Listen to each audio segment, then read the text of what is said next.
Naam, kwa kuanza kabisa nianze na swali moja ambalo mara nyingi swali hili linakuwa ni tatizo linapoulizwa mtu ama kikundi fulani cha watu. Swali hili ni je, unajijua? Ama je, unajielewa? Ama je, unajitambua? Kwa mfano, mtu akuulize swali hili, unajijua? Ni vipi unaweza ukareply ama ukamjibu mtu huyu anapokuuliza unajijua?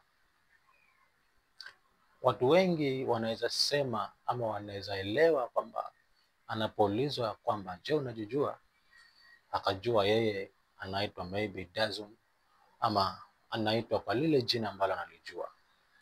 Lakini tunapoongea kuhusu kujijua, tunamaanisha kitu kimoja cha kwamba kuna ile wewe wa ndani ama mtu wa ndani yako, ya kwamba wewe kama maybe Cornelius, lakini Cornelius yule wa ndani ni nani?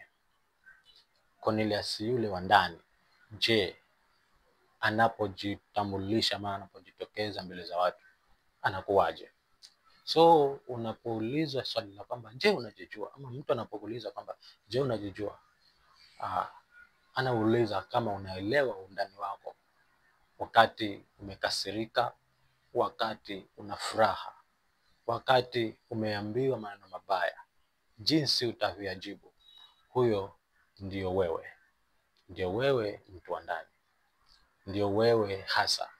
Kwa mfano mtu waje akuulize, unamkosea John, umefanya hivi kwa John, unamjua? Yaani mtu akuulize, umemfanyia hivi John, unamjua kweli? Na ukweli ni kwamba wewe unamjua John kabisa, umekaa naye, unajua anaitwa John. Lakini mtu akuulize, umefanya hivi na hivi, je, unamjua John? Huyu mtu atakuwa anakuuliza kwamba unamjua John yule wa ndani, John yule ambaye baada ya kukasirika anakuwa, yule John ambaye baada ya mambo mengi mazito anakuwa, baada ya kuambiwa neno kubwa, maneno ambayo hayaridhishi, maneno pengine ya kuvunja moyo, ana react. Huyo ndiye John. Ndio maana mtu anakuuliza, je, umefanya hivi ama umemtukana John, unamjua John vizuri? Swali hili mara nyingi linakuwa ni tata, lakini pindi nimeanza kwa kusema je, unajijua, pindi wakati mtu atakapojitambua ama atakapojijua yeye ni nani mbele ya watu, yeye ni nani mbele ya kikundi cha watu, ama mbele ya, tuseme, mbele za Mungu. Wakati mtu atakapojijua yeye ni nani mbele za Mungu, kuna mambo lazima ataachana nayo na kuna mambo lazima atachukuana nayo, ama kuna mambo ataongeza. Wakati mtu atakapojijua na kujitambua yeye ni nani, kuna mambo ataongeza na kuna mambo ataacha.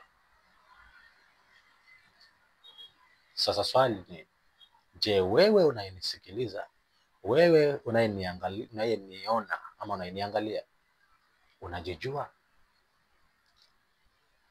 Na kama ni kweli unajijua, mbona iwe hivyo? Kama ni kweli unajielewa, mbona iwe hivyo ilivyo leo?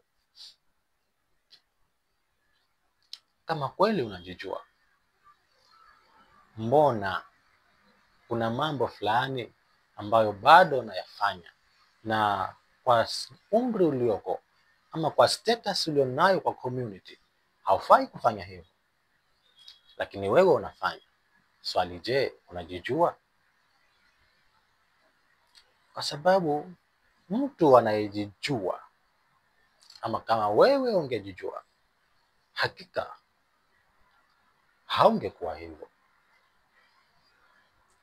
Sawa, wacha niseme hivi. Mtu kwa mfano mama anapojitambua katikati ya wamama wengine, yeye ni nani? Kuna mambo ataacha, kuna mambo atasoma. Namaanisha nini? Katikati ya wamama wengi, lakini wewe ukijitambua katikati ya hao wamama, kuna mambo utawafundisha, kuna mambo atasoma kwako. Wakati mzee atakapojitambua, kuna tabia ataziacha na kuna tabia ataandamana nazo. Wakati kijana atakapojitambua ya kwamba katikati ya vijana yeye yuko, kuna mambo hatafanya kwa sababu vijana wengine wanafanya. Kuna mambo vijana wengine watafanya, yeye ataacha kwa sababu atakuwa amejijua. Lakini sasa leo hii utapata mzee anafanya mambo ambayo ni ya kuudhi kabisa, ni ya kuchukiza mbele za watu.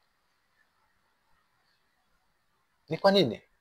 Ni kwamba mzee huyu hajajijua ama hajajielewa, hajajitambua.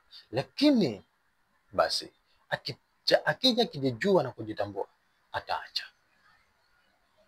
So leo ilikuwa ni kukaribisha ndugu zangu mlioko karibu na mbali tu, kokote kule mliko, ambao mtasikia hii ama itakufikia hii channel ama platform ya DAZUM, na kwamba nawakaribisha sana kwenye hii channel ya DAZUM ambayo tumefungua leo rasmi, ya kwamba mtapata maneno kama haya, vitu kama hivi vya kuhusu kujijua, ya kwamba watu wajijue wao ni nani katikati ya watu wengine, ya kwamba mzee ajijue, mama ajijue na kijana ajijue, ili tujenge ulimwengu wetu vizuri, tujenge Kenya yetu vizuri, tujenge East Africa vizuri, na tujenge Afrika yetu vizuri. Na ili msimamo wako wewe kama Mkristo ama Muislamu ama yule mwingine uwe thabiti, ni wakati utakapojijua.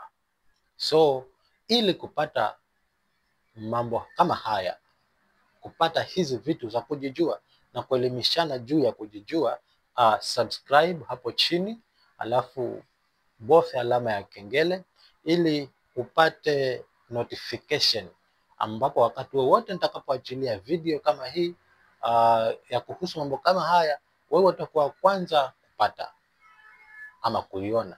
So click subscribe, bonyeza alama ya kengele uwe mtu wa kwanza kupata video hizi, na pia una share, una like na una comment. Mungu atakubariki sana sana sana. Pia niseme kwenye hii channel utapata mafundisho kama haya, na pia kutakuwa na nyimbo ambazo mimi DAZUM niliziimba na Mungu amenisaidia, nimezitoa, ziko tu tayari, nitazileta kwenu wakati utakapokuwa uko sawa. Nyimbo hizo ni za Mungu, ni nyimbo za kuinua moyo, ni nyimbo za kuganga moyo, ni nyimbo za kufanya mambo mazuri. Karibuni sana kwenye hii channel. Mungu akubariki. Welcome.